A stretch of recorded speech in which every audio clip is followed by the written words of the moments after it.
Hey everyone, how's it going? Welcome back and welcome to Combat Ready HQ. Today we've got a reaction, a review of once again the Fat Electrician. Highly recommended. Every video I do, every post I put up, there's always a comment saying more the Fat Electrician, so why not? He puts out brilliant content. Original videos always in the description. Today we are looking at 450 Marines versus the Imperial Japanese Navy, Wake Island. Sounds pretty insane, sounds very interesting. Looking forward to his sense of humor again and his storytelling. Remember to like, subscribe, turn notifications bell on. Come on, some of you still haven't subscribed, so I really appreciate if you can support the channel and check out channel memberships. We've got 4 levels, starting from the most basic level of just supporting, getting some shout outs, to the highest level where you can get one-to-one advice and training on all things military and fitness, direct contact with myself. But let's get into the video. Hope you enjoy it. Comment below with what your thoughts are, what you want to see next. But let's go. During World War II, the Japanese military used to think that the Marines were all recruited from prisons and insane asylums, which, to be honest, it's always made sense to me, but after researching for this video, it's starting to make dollars. Today we're talking about the first time that the United States Marine Corps would come toe-to-toe with the Japanese military. Ladies and gentlemen, Wake Island, a small coral atoll 2,000 miles west of Hawaii, closer to Japan than it was to America, and highly sought after by the Japanese to be a forward operating base for World War II. The only problem with that was, it was currently held by the Americans. 450 Marine Corps artillerymen and 1,200 civilian construction workers, as well as 70 Navy corpsmen. In this context, for the layman, if you don't know, Navy corpsman is a fancy word for Marine Corps medic, aka Doc. And they didn't have much to defend the island with, but they did have 6 5-inch coastal artillery guns that were actually taken from America's first ever battleship, the original USS Texas from the 1800s. They also had 12 3-inch anti-aircraft guns, 18 M2 Browning machine guns, 30 Browning 30 caliber machine guns, as well as 12 Grumman F4F Wildcat fighters. In regards to time, Wake Island is 22 hours ahead of Hawaii, meaning that from their perspective, Pearl Harbor would take place on December 8th, 1941. An hour after the attack on Pearl Harbor had ended, Wake would receive a transmission saying that Pearl Harbor had occurred and that they needed to be prepared. 2 hours after that, 27 Japanese bombers would conduct an air raid on Wake Island, destroying 8 of their 12 F4F Wildcat fighters before they even left the airstrip. At this point, 400 civilian construction workers would volunteer to help fight if it came to that, and the Marines began training them on how to operate machine guns immediately, while also fortifying fighting positions. Wake Island would then be bombed again on the 9th, and on December 11th, 1941, an entire Japanese naval detachment would arrive at Wake Island, and the battle for Wake would officially begin. So straight away, you're heavily bombed. You've got to train your civilians. It's a great way of obviously destroying or neutralizing a target before you send in any sort of navy or ground troops. Heavily bomb it. So yeah, it's to be expected. 8 of the 12 planes already destroyed. So straight away, you've lost aerial superiority. But let's see what happens. The Marines, the Navy corpsmen, and the construction workers rushed to their battle stations. They would see that they were incredibly outmanned and outgunned. The Japanese had brought with them 3 light cruisers, 6 destroyers, 3 submarines, 1 submarine tender, 2 PT boats, and 2 amphibious landing ships equipped with 450 special naval landing forces of the Japanese, which is essentially the Japanese equivalent of Marines. As the entire Japanese naval detachment advanced closer and closer to the island, they would finally come within striking distance of the Marine artillery, 12,000 yards. Despite that, and much to the confusion of the Marines, they were all ordered to hold their fire, which made absolutely no sense to them. These men could hit bullseyes at 12,000 yards. These guys would put a fucking 5-inch shell through a bedroom window if they wanted to. Why on earth are they being told to hold their fire? But the man in charge of the Marines, Commander Devereaux, realized that the Japanese artillery on the ships actually outranged the Marine artillery and they weren't firing yet. And this must mean that the Japanese thought that their air raids had disabled all of the Marine defenses on the island, which was not true at all, because in reality the only thing they had taken out was the original 8 Wildcats from day 1. So under the command of Major Devereaux, the Marines would continue to hold their fire and play possum as the entire detachment advanced closer and closer. 10,000 yards, 8,000 yards, 6,000 yards, 4,000 yards, which as far as a Marine artilleryman is concerned, is point blank fucking range. Direct if they fire. got any closer, these Marines were going to try to put a bayonet on this 5-inch gun. Yeah. Okay? The Marines would finally be given the order to open fire, and they would open fire with everything they had and put as many shells downrange as they possibly could, taking the Japanese completely off guard and hitting almost all of their ships with effective fire. In a matter of minutes, they were able to sink one of the destroyers by hitting it twice in its magazine. The destroyer Hayate would be sunk in 12 minutes. Nice. And I cannot stress to you what a big deal this is. At this point in time, Japan has effectively attacked Pearl Harbor and 27 other locations in the Pacific, and they have never lost a single naval vessel. And it took the Marine artillerymen 12 minutes to put one completely God, I love the Marines. Panicking and not knowing what to do, the Japanese naval detachment would turn and retreat. And it is at this point that they would realize that they made a fatal flaw in their attack strategy, because they didn't bring a carrier and they brought no planes for air support. What? Cue this man, Henry Elrod, aka Hammer and Hank, and one of the first main characters that would ever enter the battlefield in World War II on America's behalf. Himself and the other 3 Grumman Wildcat fighters would take off into the sky. They would realize that the Japanese naval detachment came with no carrier and no airplanes overhead, and let's face it, Japanese AA guns might as well be crewed by fucking stormtroopers because they can't hit shit. So the 4 Wildcat pilots take off and proceed to kick the entire naval detachment in the ass on the way out as they strafe their decks with machine gun fire and drop 100-pound bombs on their decks. Now, a 100-pound bomb and machine gun fire absolutely should never be able to sink a major naval vessel, like ever. Good old Hammer and Hank, though, managed to park one of those 100-pound bombs directly on top of the depth charges on top of the deck of the destroyer Kisarage, setting off a chain reaction that would sink the entire naval vessel. Which is literally the equivalent of killing a grown-ass man with a BB gun, but somehow he pulled it off anyways. Which, I mean, to be fair, is just standard behavior for the Marine Corps at this point. Now, the smoke settles from the battle, and they have to figure out what all happened, because, you know, there's a lot of moving parts. Come to find out, the only thing that the Marines lost, 2 of the planes were so damaged that they weren't going to be flyable anymore, so now they're only down to 2 Grumman Wildcats, and only 5 people had been injured. Nobody died on the American side. Japan. That's pretty surprising, considering they had 2 obviously heavy bombardments the evenings before. They've taken out obviously 8 Wildcats in that, but they took no casualties until later on, which was only 5 casualties. Very surprising, but pretty decent. And even more surprising that the Japanese didn't take any aircraft at all. You get into an attack an island, you'd think you'd have some sort of air support. So yeah, I know they sent obviously a lot of that into Pearl Harbor, and they are most probably low on aircraft, especially if you're attacking loads of other locations. But yeah, very surprising. Japan, on the other hand, had lost 2 destroyers, a submarine, and a suspected 300+ men. Needless to say, the Japanese are fucking pissed and embarrassed about this entire thing. Which, I mean, they kind of have a right to be upset too. I mean, this was the first 2 ships they've had sunk during World War II. This was the first tactical loss they've had, and this is the only successful amphibious landing defense using coastal artillery ever in all of World War II. They straight up kind of got their asses whooped. And yeah.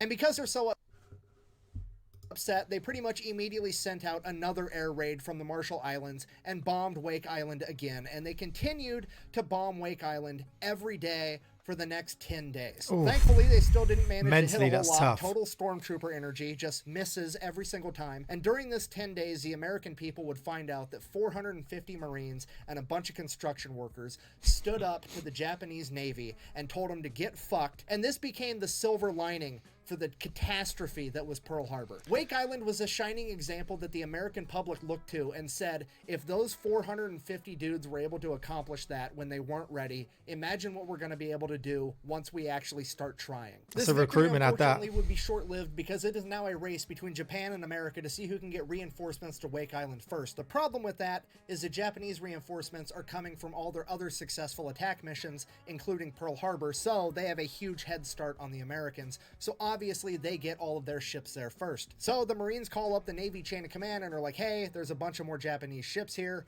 including some aircraft carriers. Hurry up. At which point the United States Navy, or maybe not the Navy, but the government, somebody at a high level decides that, well, we don't want to lose any more ships, so we're just going to consider all of Wake Island collateral damage, and we're going to leave all of you there to die. No, what? I wish I was joking. So the first... Shocking sometimes, isn't it? People just high up, just happily to say, you know, our Marines, our soldiers, our sailors, whatever, they're just disposable. It's only 450. Let's concentrate on another battle. Absolutely shocking. First battle for Wake Wouldn't Island do it was if on they were December there, would 11th. they? They then got bombed every day for 10 days straight. It is now December 22nd. They have all been left there to die, except these are United States Marines, so fuck it, we're still going to fight anyways, because that's just how they you're get gonna down. go all out. So December Too right. 22nd, 1941, the second battle for Wake Island is about to kick off. In the red, white, and blue corner, we have 450 Marine artillerymen, 400 construction workers, and 70 Navy corpsmen, going toe-to-toe with a reinforced Japanese Navy of 3 light cruisers, 6 destroyers, 2 PT boats, 2 amphibious landing vehicles, a bunch of more amphibious landing soldiers, 1 submarine tender, 2 submarines, 4 heavy cruisers, 2 mine layers, and 2 aircraft carriers returning from Pearl Harbor. The IJN hear you and the IJN see you. Apparently the IJN smell you and taste you were fucking busy. And now, to the Marine Corps' surprise, the entire naval detachment refuses to get anywhere near this island, not willing to come within 12,000 yards because they don't want to get shot up by accurate Marine artillery fire again. Yeah. So instead, what they do is they send out their 2 amphibious landing ships with 900 soldiers on them, and they deploy every single plane that their aircraft carriers have. The 2 remaining Marine Corps Wildcat fighters are about to go toe-to-toe with 50 Japanese aircraft. And 2 to somehow, 50. those 2 badass Marine aviators managed to shoot down 21 Japanese planes, one of which was the bomber of Bombardier Norobu Kanai, the man that was credited with sinking the USS Arizona. How is that This even would be possible? considered the first ever revenge for Pearl Harbor. The remaining Japanese planes then proceeded to bomb and strafe the island with machine gun fire. They didn't really do a whole lot of damage, but one thing they did take out was the communication lines leaving the command bunker where Major Devereaux was. And nobody knew that that had happened, so Major Devereaux's inside of his bunker giving orders, but nobody's hearing them. So when the 900 God. Japanese Special Naval Landing Forces landed on the beach and they weren't given any orders, the Marines are kind of like, what are we doing? What's the play? No orders came through, so they're going to do what Marines do best, be default aggressive and go fuck shit up. Given a lack of instruction, they will resort to destruction every single time. The Marines too on their right. own accord They know what they're decided doing. they were going to fix bayonets, leave the machine guns and fortified fighting positions with the civilians that they trained, and they are going to go meet a 2-to-1 battle against the Japanese Special Landing Forces on the beach in the middle of bumfuck nowhere in the Pacific. One of these 2 groups is the best amphibious fighting force on Earth, and they are about to figure it out right now. For the next 11 hours, the Marine Corps and the Japanese Special Landing Forces would engage in close combat. Oof. And not only were the Marines Brutal. successful at defending, they would begin launching counterattacks. And these counterattacks would fracture the enemy line, sending small groups of enemy soldiers all over the island. It is at this point, after like 11 hours, Commander Devereaux finally comes out of his fucking bunker after not hearing from anyone this entire time. And in his head, he's thinking, all of the positions that had radios must have been overrun. That's why they're not responding to me. So he's anticipating that they're losing. And as soon as he walks out of the bunker, he sees Japanese flags all over the island.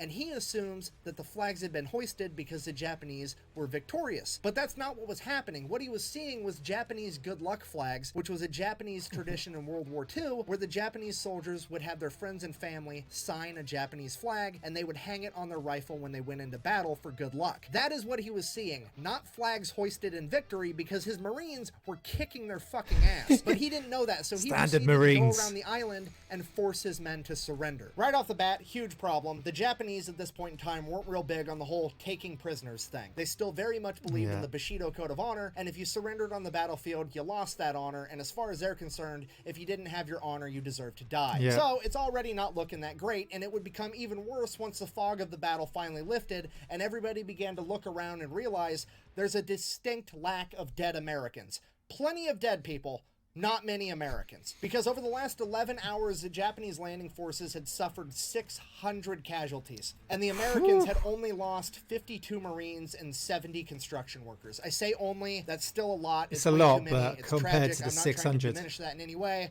I'm simply trying to explain it was an extremely lopsided battle. And You gotta love the US Marines. this would only serve to infuriate the Japanese even more. So the Japanese, now thoroughly pissed off, decide they are going to take every American on Wake Island, including the civilians that didn't even fight, and strip them all butt naked and tie them together in groups of 15 with telephone wire and march all 1,600 of them to the airfield. They then began assembling their crew-served machine guns, intending on executing everyone. They then stood there for 2 days on an airstrip, butt naked in the middle of the Pacific, at gunpoint, until the Japanese Japanese admiral came out and announced to them that the Emperor of Japan had decided to grace them with their lives. You see, the American media had made such a big deal of the first defense of Wake Island that the entire world was watching the events unfold now, and Japan knew that they couldn't get away with committing such a mass atrocity without attracting too much attention, so they decided they were going to actually have to abide by the rules of war and take prisoners. The majority of the Americans would then be loaded onto cargo ships and sent to prison camps either in Japan or Japanese-occupied China. And I'm happy to say that the overwhelming majority of them survived all of World War II in these POW camps and got to return home in 1945 and 1946. Upon returning home, they would find out that only months after their first defense of Wake Island, in 1942, Hollywood had turned their life events into a movie. But the problem with the movie was that nobody actually knew what happened at the Second Battle of Wake Island, so Hollywood just anticipated that everybody had died, and that's how the movie ended. Fast forward like 45 years later, there's a Wake Island reunion event where a journalist finally asks all the Marines what they thought of that movie when they first returned home. And without skipping a beat, this man in his 60s or 70s at this point chimes in and says, well, first of all, we didn't actually have a dog there. To which every other Marine began laughing, and it is hands down my favorite part of this story, because somehow that man lived through an entire lifetime worth of shit before he turned 25, and he's now made it into the twilight years of his life with his sense of humor intact and that innate burning desire to be a fucking smartass that every military member I've ever met has. And now, the story's gonna get weird. Whatever became of Wake Island itself, while it would remain under Japanese control for the duration of World War II, every time an American naval vessel drove past it, they would open fire on it with its guns, and they would routinely perform air raids on the island. Now, as fate would have it, one of those air raids on Wake Island would be the very first combat mission of a new pilot that joined the military at the ass end of World War II, and that pilot's name was George Bush. Don't worry, it's gonna get weirder. Returning now to the men as they were currently serving as prisoners of war, the vast majority were held in POW camps in Japanese-occupied China. Of all the men held there, a single Marine would escape, and he would make his way all the way to northern China, where he would find a group of Chinese communist soldiers, also not super big fans of the Japanese at this point in time. Yeah. And they would decide, hey, the enemy of my enemy is my friend. I'm gonna make sure this Marine makes it home safe. And that's exactly what they did. And just as that Marine was about to set off on his final journey home, he would receive a visit from those soldiers' leader, and that leader would wish him well on his journey and gift him with several very nice Chinese rugs. That leader's name was Mao Zedong, the deadliest human of all time, credited with killing somewhere between 40 and 80 million people. Yeah, the truth is literally stranger than fiction. And all of this happening, I have so many questions, but most important of all, the one question I want an answer to more than anything: what do you think that guy did with the rugs? I mean, for real, on one hand, kind of weird to keep them. But on the other hand, the rug didn't do anything, and it's a nice fucking rug. You know what I mean? Okay, this video is getting out of hand. I have to end it. In conclusion, after Pearl Harbor, the commander of the Japanese Navy, Admiral Yamamoto, would write in his personal diary, quote, "I fear all we have done is awoken a sleeping giant and filled him with terrible resolve." And I personally find it ironic that the first time that his men would come face to face with that terrible resolve, the sleeping giant that they awoken, would be 3 days later at Wake Island, where 450 Marines, 70 Navy corpsmen, and 400 blue-collar construction workers stood together and halted the most powerful Navy on the planet in their tracks for 16 days. If you made it this far in the video, thank you for watching. The best way to support the channel is go buy some merch at thefatelectrician.com. Go and buy some merch. Quack bang, out. I'm gonna be honest. I probably would have kept those fucking rugs. What did you think of the movie Wake Island when you first saw it? First thing, we didn't have a dog. Yeah, that's number one. And Brian Dunleavy, even though he was a good movie star, there was nothing real about the movie whatever. A lot of war bond drives occurred at the movie theaters. People would come to go see the movie. They'd be so pumped up with enthusiasm and patriotism, they'd exit the movie theater and there'd be war bond sales right there, and people would buy war bonds, and it helped the war effort tremendously. What a video. You got to love the US Marines. I love watching stories on US Marines. I love Marine boot camp. They are some hell of soldiers. They are determined, aggressive, courageous. To have, you know, the discipline and the courage. You can see Navy ships coming towards you and you wait for your commander to give you that order. You don't engage. And you wait till they're 4,000 yards out. Absolutely brilliant. The Marines always give a good story. There's brilliant soldiers. I've worked with them before. They're absolutely mega. and the Japanese Navy were absolutely on point at this time. You know, they were going around causing absolute destruction and devastation. For the US Marines to hold off for that long and take out that many ships, that many sailors and Japanese Marines is brilliant to hear. You know, that they stood up to them and they managed to cause some destruction and neutralize a few targets. And you got to love the sense of humor of the US Marines at the end, and the rugs. You know, if someone like that from the Chinese military are going to give you some rugs, you're going to keep them. You've gone through all that effort and you've been given some rugs. I'm definitely keeping the rugs. But once again, a brilliant story by the Fat Electrician. Remember to check out his video, check out his merch, check out Combat Ready HQ's memberships. I really appreciate all the support, and I'll see you soon.